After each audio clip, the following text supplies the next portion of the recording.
If you're at all interested in removing the barriers to those things that keep you from being the very best you can be, you're in the right place.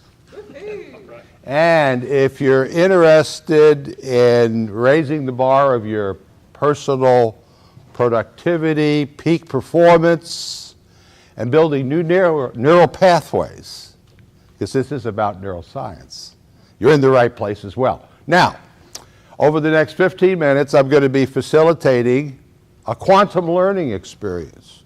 Now, what does quantum mean? It means that in 15 minutes, I'm going to cover what normally takes me 12 hours. Whoa. I love it. All right, so that means we're going to have to move quick. It means that there's going to be an experiential aspect to this. There are handouts that you'll be using.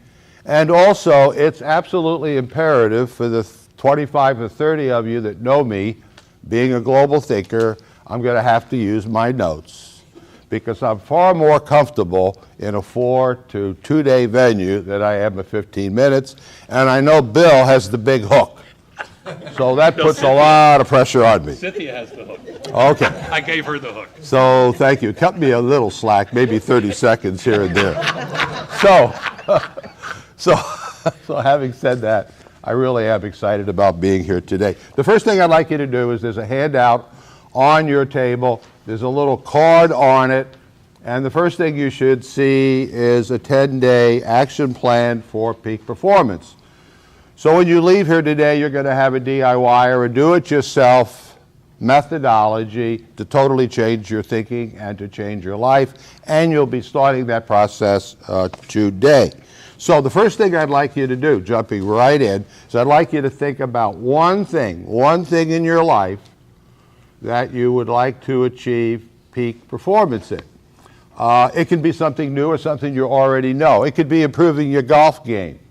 It could perhaps be a situation where you can manage a difficult person in your daily life that continually presses your buttons and you go off kind of crazy. Or so anything that you want to improve, anything from public speaking to anything in your life. So what I'd like you to do is to go to the 10-day action plan, box 1, and just write that down in simple terms, okay? There are other instructions there. You can do that later, but let's just get started with one thing that you would like to achieve peak performance in, okay?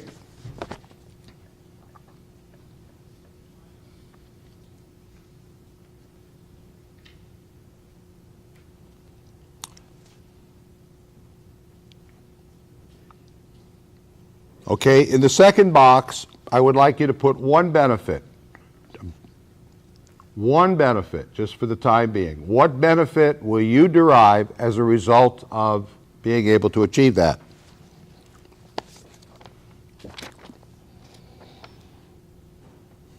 And then one last box on number 3, just think about one person in your life that might benefit as well from you achieving that outcome, okay? And there's other things to do here, but I'm assuming you're going to be motivated to do it after the presentation. The next thing I would like you to do is to use this index card. And I want you to think about barriers to peak performance. These are the things that impede you from being the best that you can be. It might engender fear, anxiety, give you a knee-jerk position, give you procrastination, stop you in the tracks, things like, oh, I can't do that, shouldn't do that, never do that again. So what I'd like you to do is to be impersonal here. I want you to be impersonal and think about what you have observed in other people as to what the barriers to peak performance is, and to write 1 or 2 things down on the index card.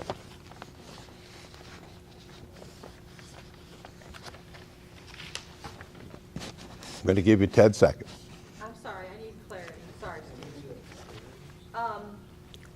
we observe in other people? Yeah, what you've observed in other people that stops, yeah, write them. Like that stops them, yeah. Mm-hmm. But what have I observed in others? Yeah, that- yeah. I mean, like an example, my mother-in-law will not learn new technology. She has low self-esteem.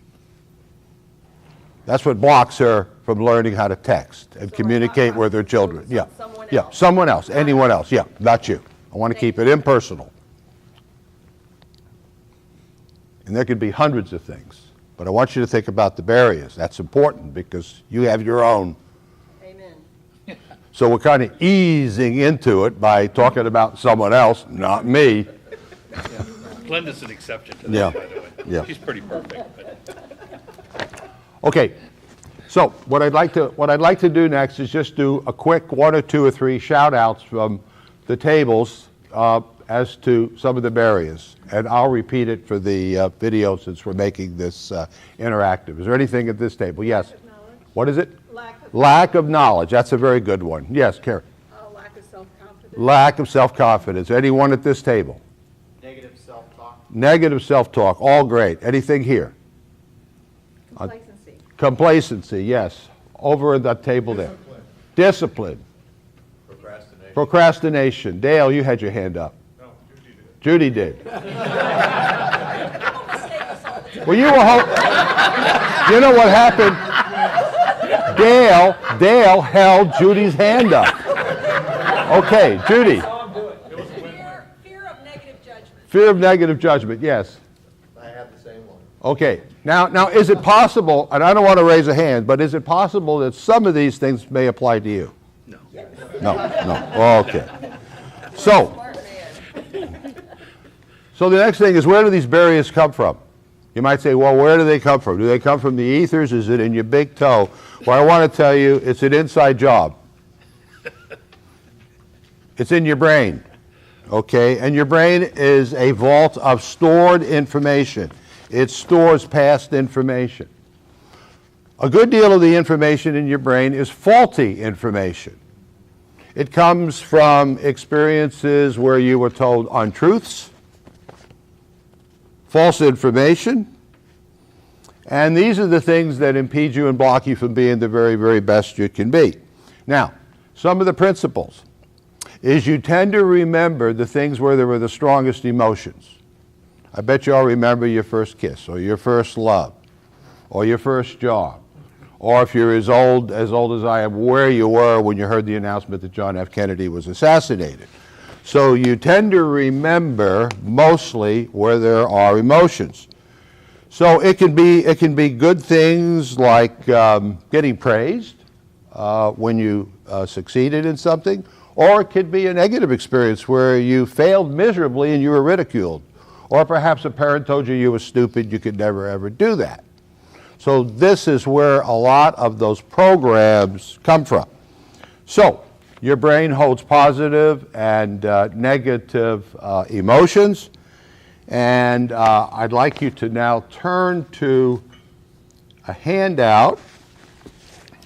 It might be easier for you to see. It's called the mood elevator, and it's on the other page, and it looks like this, and it looks like this. Now, this is a visual depiction of your brain. You have 3 distinct regions in your brain.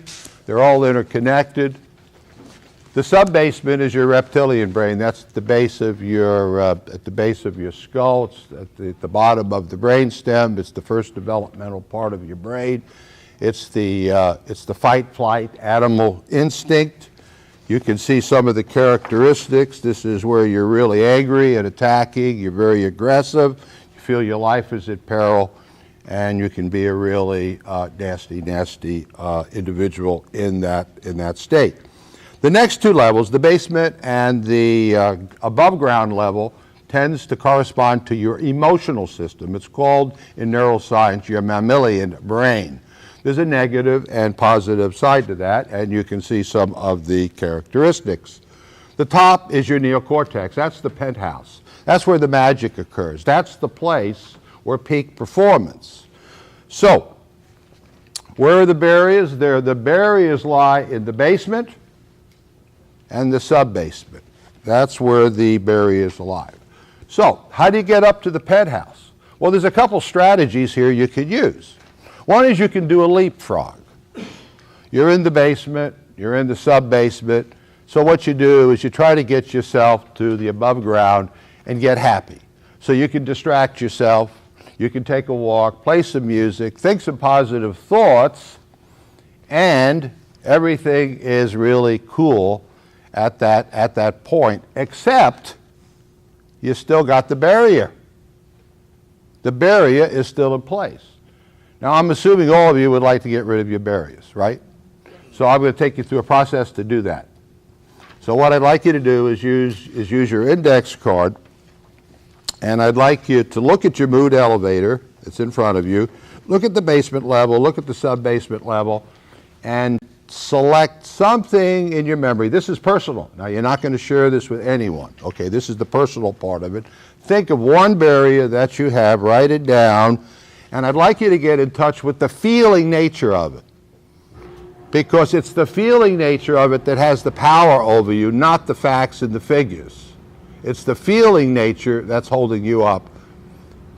I'd like you to write that down, and now, if you've got it, I'd like you to all stand, and I'm going to take you to an exercise. All right. Stand? What? You say stand? Yeah, please stand. Yes, indeed. So while you're doing this exercise, I'd like you to do it with emotion, and if it's possible, I'd like you to look eye to eye to one or more people. So what I'd like you to do is, first of all, let's take a deep breath or two. Okay, just kind of relax a little bit. Whew. And this is fun, and it's safe, and it's quick. So I want you to repeat after me with emotion. This is not who I am. This is not who I am. Good. All right. I am grander, greater, and better than this. I am grander, greater, and better than this. This is holding me back. This is holding me back. This barrier is the result of faulty programming. This barrier is a result of faulty programming. I am not to blame for this situation. I am not to blame for this situation. I wish to release it because it's holding me back. I wish to release it because it's holding me back. I forgive others who I might blame. I forgive others who I might blame. This state of mind is temporary and fixable. The state of mind is temporary and fixable. I joyfully and willingly release this barrier now. I joyfully and willingly release this Barrier now. Now, whoof! What a relief to get rid of this. You can sit.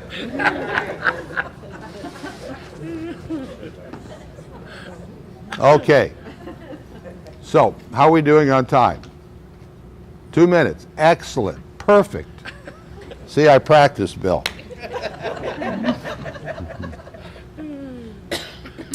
Okay.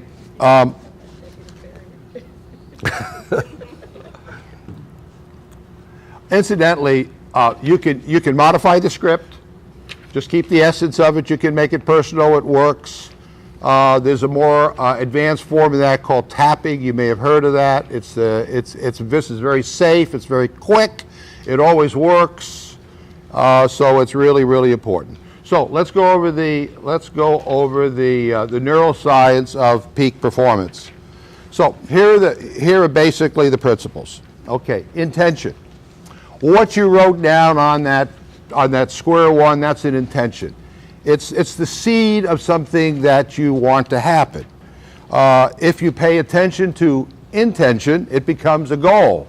If you pay attention to goals, it becomes a plan. If you start paying attention to a plan, you're going to implement it, and if you're going to implement the plan, you're going to have an outcome. And if you keep practicing that, you are going to have peak performance. So it's important to decide what you want, not what you don't want. Because if you pay attention to what you don't want, you're going to get more of the same. That's why self-analysis or psychotherapy and talk therapy often doesn't work, because it strengthens that which you wish to weaken. So it's best to do this other method. It works, it's very, very sound, and it's safe. So the bottom line is you've got positive programming, negative programming. You want to get rid of the negative programming, and with releasing it, with the release thing, or you can leapfrog it and do something happy, but it's still under the rug. and you want to positively program yourself. So on your, thank you. So on your worksheet, there are instructions on your 10-day plan on the other side, and basically what it involves is shooting baskets in your mind's eye, in your chair, in your office with your eyes closed, without having to get out on the court with the ball and to exert physical energy. And the research shows that athletes that do that type of thing have equal or better performance than when they're actually shooting the baskets. So this is a do-it-yourself exercise. It works brilliantly, and I'll do a conclusion and field some questions. So, the power of neuroplasticity, that's for you to use. It's yours alone. You and you alone are responsible for your prosperity, your peace of mind, your happiness, and I truly believe you can do it. It works for me, and I think these methods will yield very, very wonderful results for you. So change your thinking, change your life. I know you can do it. Thank you. I'll field a couple questions.